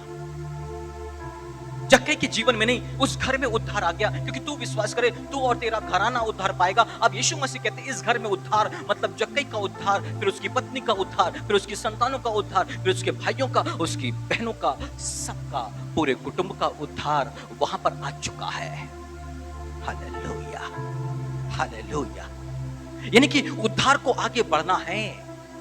उद्धार को आगे बढ़ने के लिए रास्ता चाहिए है। और जब एक मनुष्य अपने गुनाहों को स्वीकार करता चला जाएगा तो परिवार के दूसरे लोग भी उसको स्वीकार करते चले जाएंगे, उसके नक्शे कदम पर चलते चले जाएंगे और एक एक करके सबका उद्धार होता चला जाएगा। पर कब? जब एक व्यक्ति अपने मुख से अंगीकार करेगा, अपने मन को फिराएगा। मतलब जीवन पर जो काम वो कर रहा है, अपने मन को जहां पे लगा रखा है, अब मन वहां नहीं, अब मन परमेश्वर के पवित्र वचन पर। Hallelujah, hallelujah.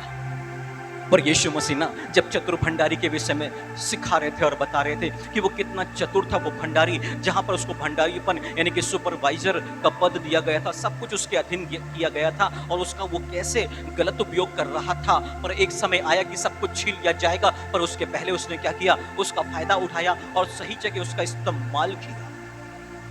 परंतु शास्त्री और फरीसी वो लोभी थे, वो धन के लोभी थे। उन्होंने क्या किया? उस पैराबल का, उस दृष्टांत का, वो यीशु मसीह का मजाक उड़ाया, क्योंकि वो कठोर हृदय के थे। वचन तो आया, टकरा के चला गया, पर वो फरीसी और वो शास्त्रियों ने ना वो वचन को ग्रहण नहीं किया, क्योंकि उनके विषय लूका में लिखा हुआ है। क्यों? क्योंकि वो लोभी थे, वो लालची थे, उनके अंदर पे पैसे का लोभ था, इसलिए उस वचन को स्वीकार वो नहीं करना चाह रहे थे। और यीशु मसीह बता रहे थे उन फरीसी और शास्त्रियों को कि धन से अपने लिए मित्र बनाओ, धन से अपने लिए मित्र बनाओ। क्या पता जाते जाते जिसकी तुम सेवा कर रहे हो, जिसके लिए तुम कर रहे हो, वो स्वर्गीय स्थानों में जा रहा है, जाते जाते तुम्हें भी वो साथ में लेके चला जाए। हालेलुया। परंतु वो चतुर भंडारी से सीखना नहीं चाहते थे। अपने हृदय को उन्होंने क्या किया? कठोर कर लिया। क्यों? क्योंकि उनके पास में वचन ग्रहण करने वाला ना मन था और ना हृदय था। हालेलुया। परंतु वो परमेश्वर का धन्यवाद हो कि उसने आज हमको यहाँ बैठा करके इन बातों से हमें सिखाया है कि कैसे हम उसकी आशीष को पा सकते हैं, कैसे एक नए जीवन में हम एक आनंद उठा सकते हैं। हालेलुया। वो कंगाल हमारे लिए बना है कि उसके कंगाल बन जाने से हम धनवान बन जाएं। वो चाहता है कि हम धनवान तो बने। वो नहीं चाहता कि उसके लोग कंगाल रहें। वो चाहता है उसके ज्ञान में धनवान बन जाए। वो चाहता है हम विश्वास में धनवान बन जाएं। वो हर एक बातों में धनवान बनते हुए हमें देखना चाहता है। परंतु कैसे? उसके सामर्थ्य के द्वारा, उस पर निर्भर होकर के। हालेलुया। आप तो नौकरी करते हैं, बिजनेस करते हैं, आपको भरोसा रखना चाहिए। बेनिहीन तो बिजनेसमैन नहीं था, उसकी कोई नौकरी नहीं थी, वो एक कंगाल इंसान था। $200 लाख का कर्जा था उसके ऊपर में। विवाह के लिए गया था, ससुर के आमने सामने बैठा कर्ज में डूबा हुआ व्यक्ति, पर उस व्यक्ति ने अपनी बेटी का हाथ बेनिहीन के हाथ में देने से मना कर दिया। और तभी बेनिहीन, वो ससुर जो उस पास्टर था, उससे कुछ वचन को सीखा। पर बेनी के पास में ना एक टूटा हुआ, पीसा हुआ हृदय और मन था। अपने ससुर के मुख से निकले वचन को उसने ग्रहण किया, उस वचन का पालन किया, और मात्र 3 महीने में उसका कर्ज समाप्त हो गया। मात्र 3 महीने में। और आज हम जानते हैं वो कितना धनवान है। हालेलुया। परमेश्वर ने, प्रभु यीशु मसीह ने इसको इतना ऊंचा उठाया, इतनी महिमा दी, इतना सम्मान दिया, इतना रुपए पैसा दिया, पूरे संसार के अंदर में उसको महिमा दी। क्यों? क्योंकि उसने परमेश्वर के वचन को ग्रहण किया। हालेलुया। उसने धन से लगाव नहीं रखा, उसने परमेश्वर से लगाव रखा, उसने परमेश्वर से प्रेम रखा। वो परखा गया, उसकी परीक्षा हुई, या तो वो धन की सेवा कर ले या वो परमेश्वर की सेवा कर ले। पर उसने धन को छोड़ा और क्या किया? परमेश्वर की सेवा। परमेश्वर की सेवा का मतलब जो वचन आया है उसका पालन करना, यही परमेश्वर की सेवा है। हालेलुया। वो महान हो गया। हालेलुया। यदि ये वचन हमारे हृदय की गहराई तक जा रहा है, आज उसके आगे टूटना शुरू हो जाए, उसके आगे विनम्र बन जाए, दाऊद के समान हो जाए। दाऊद कहता है, मेरे डिडाई के पाप को तू क्षमा कर। इतना बड़ा राजा, वो जानता है कि कहां पर वो ठीठ बना हुआ है। वो कहता है, मेरे डिडाई के पापों को तू क्षमा कर। वो अंगीकार कर रहा, भजन संहिता में लिख रहा है, सारा संसार जानता है तो जाने कि मैं ठीठ हूं, कोई बात नहीं, मैं तो यहोवा से कहता हूं, परमेश्वर से, मेरे डिडाई के पापों को क्षमा कर। इतना बड़ा राजा भजन संहिता में परमेश्वर के आगे गिड़गिड़ाता और कहता है, मेरे गुप्त पापों को तो क्षमा कर। संसार को बता रहा है कि मेरे गुप्त पाप हैं जो मैं प्रकट नहीं कर पा रहा, पर तू क्षमा, तो मुझे माफ कर। एक महान राजा परमेश्वर के आगे टूट रहा है, बिक रहा है। मेरे गुप्त पापों को क्षमा कर, क्योंकि वही जानता है उसके गुप्त पापों को। पर वो संसार को बता रहा है, सच बता नहीं सकता है, पर बता रहा है कि मेरे गुप्त पाप हैं, मेरे डिडाई के पाप हैं। वो स्वीकार रहा है खुल करके, वो कुछ नहीं छिपा रहा। और इसलिए तो वो विनम्र है, इसलिए तो वो दीन है, और इसलिए तो वो महान राजा है। महान राजा जिसके साथ परमेश्वर शत्रुओं पर जय को प्राप्त करता है, वो बड़ा होता चला गया, क्योंकि उसने अपने आप को छोटा किया। हर समय परमेश्वर के आगे, लोगों के आगे अपने आप को महान नहीं किया, उसने अपने आप को छोटा और छोटा बनाना चाहा। और वो महान, परमेश्वर उसको महान करता चला, उससे वाचाएं बांधता चला गया परमेश्वर कि तेरे वंश में लगातार इस गद्दी पे कोई ना कोई बैठेगा, मैं तुझसे वाचा बांधता हूं। Hallelujah, hallelujah, hallelujah. आप जो बिजनेस चालू कर रहे हैं, आपके वंश दर वंश उस पर सवार, उस पर बैठते जाएंगे, गद्दी को संभालते जाएंगे, आपके हाथ से छीना नहीं जाएगा। आपके घर में जो रुपया पैसा जो संपत्ति है वो बर्बाद नहीं होगी, आपके वंश के लाभ के लिए, उनके उपयोग के लिए काम आते जाएगी, वो बढ़ते जाएगी, वो समाप्त नहीं होगी, पर टूटना पड़ेगा आज दाऊद के समान परमेश्वर के आगे। वो वाचा पर वाचा बांधने को तैयार है। उसका पवित्र आत्मा जो आके ठहरेगा ना, जो बातें कभी देखी नहीं, सुनी नहीं, जो कभी चित्त में यानी कि मन में नहीं आई है, उन बातों को वो पवित्र आत्मा के द्वारा प्रकट करना शुरू करेगा। पर कब? जब याकूब के लोग यानी कि उसके लोग मन को फिराना शुरू कर देंगे।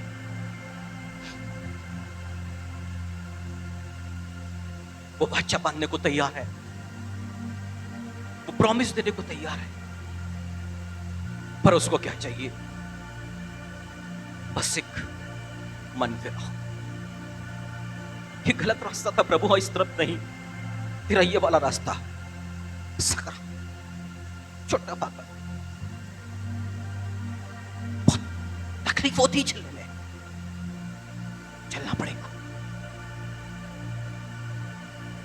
अपने लिए चौड़े मार्ग की सोच मत रखे।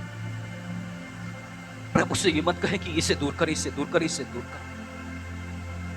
छोटा फटक, छोटा रास्ता, तकलीफ है,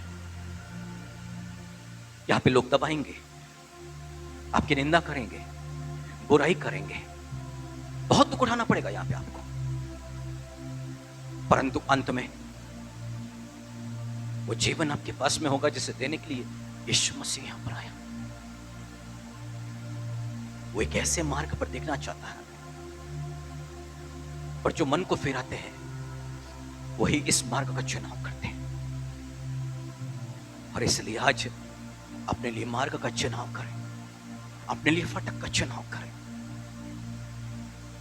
उसको लक्ष्य बना ले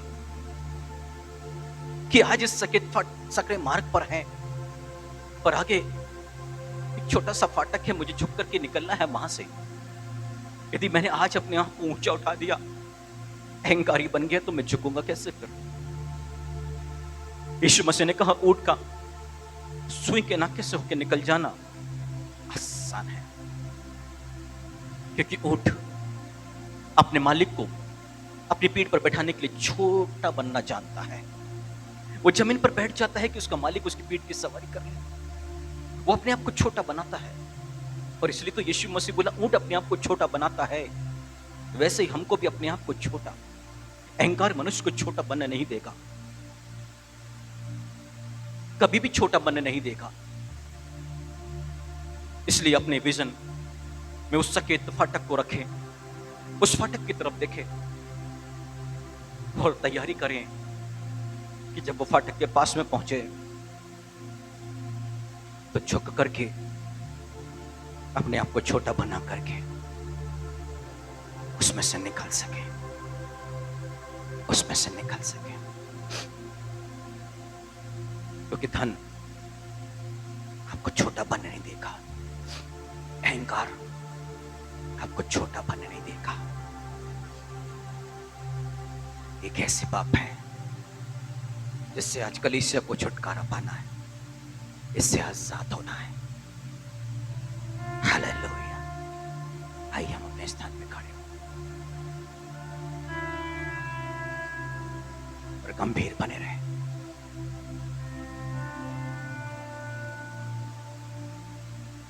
आज मन की तैयारी का समय, आने वाला समय पेंतेकोस्त का दिन होगा।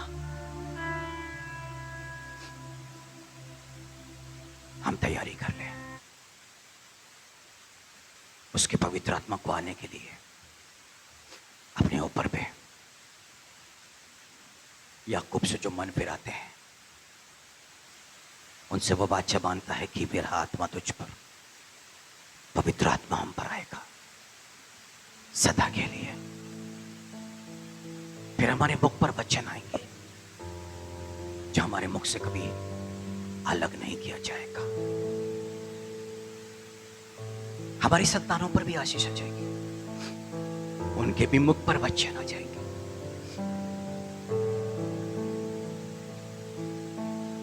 उनकी भी जो संतान हो जाएगी उन पर भी आशीष हो जाएगी। डूब जाए आज, डूब जाए उसके आगे।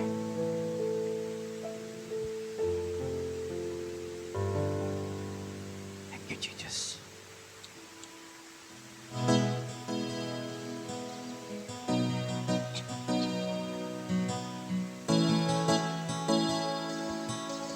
वो है हमारे बीच में मौजूद।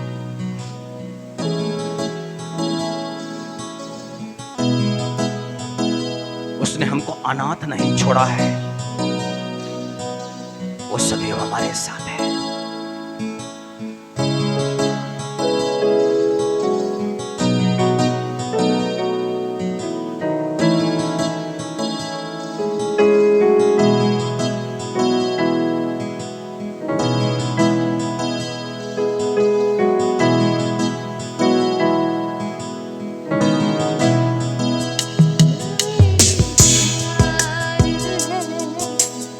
यीशु मेरे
आराधना आराधना आराधना आराधना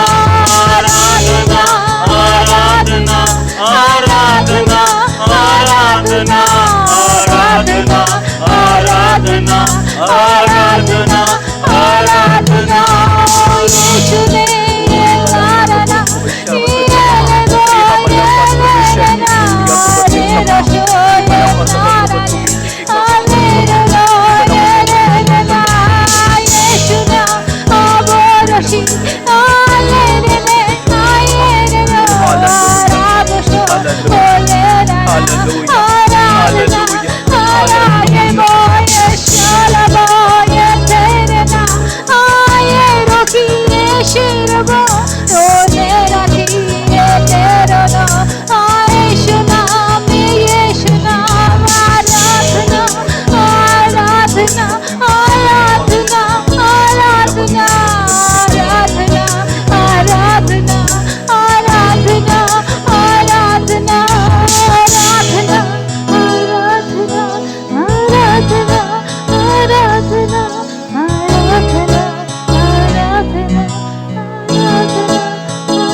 धन्यवाद मेरे पवित्र पिता। टूटा और पिसा हुआ हृदय आपको भाता है मेरे पवित्र पिता। आज आपका वचन एक हथौड़े के समान हम तक आया है मेरे पवित्र पिता। आज आपका वचन एक आग के समान हम पर आया है पिता, जो हमें की भूसी को जला रहा है, हमारे कठोर हृदय को टुकड़े टुकड़े कर रहा पिता। सहायता करे आपका पवित्र आत्मा मेरे, आपका पवित्र आत्मा हमारी सहायता करे पिता परमेश्वर। ओ हालेलुया। बस दया चाहते हैं पिता, बस दया चाहते हैं मेरे पवित्र पिता। हे राज्यों के राजा, हम सभी पर दया कर दे प्रभु जी। हम बड़े शोकित हैं आज के दिन में प्रभु जी। ओ पिता परमेश्वर, हम जान गए पिता परमेश्वर, जीवन की उन्नति ओ हालेलुया क्यों रुकी हुई है, जीवन आगे क्यों नहीं बढ़ पा रहा है, असफलताएं क्यों पीछा कर रही है, परेशानियों से क्यों आजाद नहीं हो पा रहे हैं। हे मेरे पवित्र पिता, आज हम आपके आगे टूटे जाना चाहते हैं। आपका पवित्र आत्मा हमारी सहायता करे। ओरी बलखत्ता रविशे, ओरी मलखत्तो रविशे, ओरी खलखा रविशे, ओरी मलखत्तो बत्ते शरबत्ते तमहा, ओरी बलखत्तो बत्रो शरबत्ते तमहा। ओ हालेलुया हालेलुया हालेलुया। उसके अनुग्रह के सिंहासन के नजदीकी में कोई भी आप पवित्र नहीं आ सकता, कोई भी आप पवित्र इंसान नहीं आ सकता। उसने कहा था उसके याजक लोग यदि शराब के नशे में है तो वो पवित्र वेदी पर ना आए। तो सोचो, लोगों से वो यही चाहता है, ना तो वो नशा करे, ना वह विचार करे, यदि है तो उससे आजाद हो जाए। ना वो नशा करे, हर तरह के अहंकार से, बुरी बातों से वो आजाद। हालेलुया। हारून के दोनों पुत्र मर गए क्योंकि गलत ढंग से वेदी के समीप में वो आए थे। और हालेलुया हालेलुया। दया चाहते हैं मेरे पवित्र पिता। रोमियो 12:1-2-3 के अनुसार हम अपना समर्पण आपको देते हैं पिता। आप ही हैं जो हमें शुद्ध और पवित्र और हमारे पापों को पूरब से पश्चिम जितना दूर है उतना कर सकते हैं। हमारे निराई के पाप, हमारे गुप्त पाप, सब कुछ आप जानते हैं मेरे पवित्र पिता।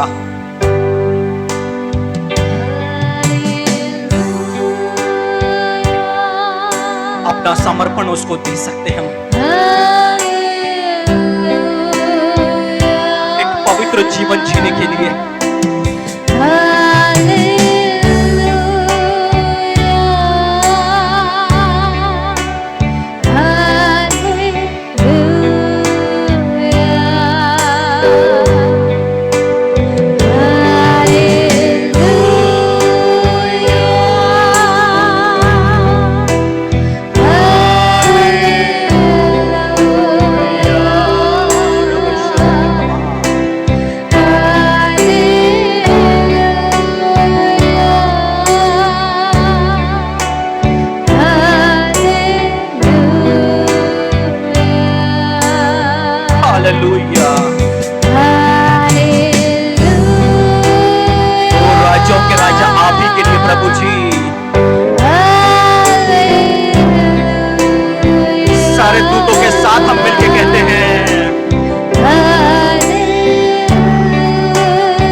इसलिए हम कहते हैं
वो मरियम की तरह है, प्रेम को चाहता है, वो प्रेम को चाहता है, वो चाहता है कि हम उससे प्रेम करें और उसके निकट में आ जाए। वो चाहता है हम उससे प्रेम करें और उसके निकट में रहें। जैसे मुर्गी अपने डहनों के नीचे अपने बच्चों को समेटती है, वे वैसे ही हमको समेट लेना चाहता है। वो चाहता है हमसे वो उससे प्रेम रखे, सिर्फ और सिर्फ यीशु से, और उसके नजदीक में आ जाए।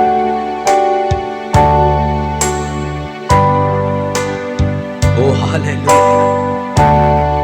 हालेलुया। एक पिता के प्रेम को उसने प्रकट कर दिया कि जब बुढ़ाऊ पुत्र लौटा, पिता इंतजार कर रहा है। उसने स्वर्गीय पिता के दिल को खोल के हमारे सामने रखा है कि पिता तुम्हारा इंतजार कर रहा है।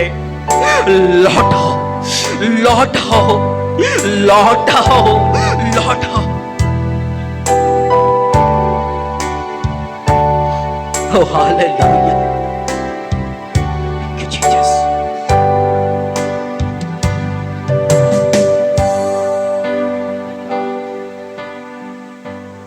आपकी बड़ी दया के लिए, आपकी महान करुणा के लिए धन्यवाद मेरे प्यारे पिता। आपके स्पर्श के लिए धन्यवाद। आज आपका वचन जब बोया कर, हम मन फिराना चाहते प्यारे। हम जीवन की हर एक गलतियों से मन फिराना चाहते हैं, और इस समय आप वो सामर्थ्य ढेल रहे हैं राजा। उस सामर्थ्य को हम यीशु के नाम में ग्रहण करते। अब्बा बेटा, हम ग्रहण करते राजा, हम ग्रहण करते प्यारे पिता, यीशु के नाम पर ग्रहण करते राजा। हम मेरे मन फिराना चाहते प्रभु, ताकि हम अपने ऊपर और अपने आने वाली संतानों के ऊपर आशीषों को देख सके। अनुग्रह करिए प्यारे पिता, आज अपनी प्रजा पर दया करे प्रभु जी। इस समय में आपने जो सामर्थ्य ले ली, इस सामर्थ्य को और बढ़ने दे प्यारे पिता। वो जो वचन आज आपने हमारे मनों पर बोया है, अब इसी वचन को थाम कर प्यारे खुदा आपके पीछे चलने का अनुग्रह मांगते प्रभु, आपके पीछे चलने का अनुग्रह मांगते, क्योंकि आप अपने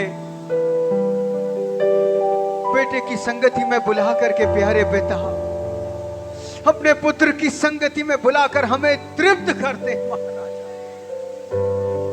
आपका धन्यवाद प्यारे पिता, आज आपने हमसे बात किया है, आज आप हमसे बात किया है।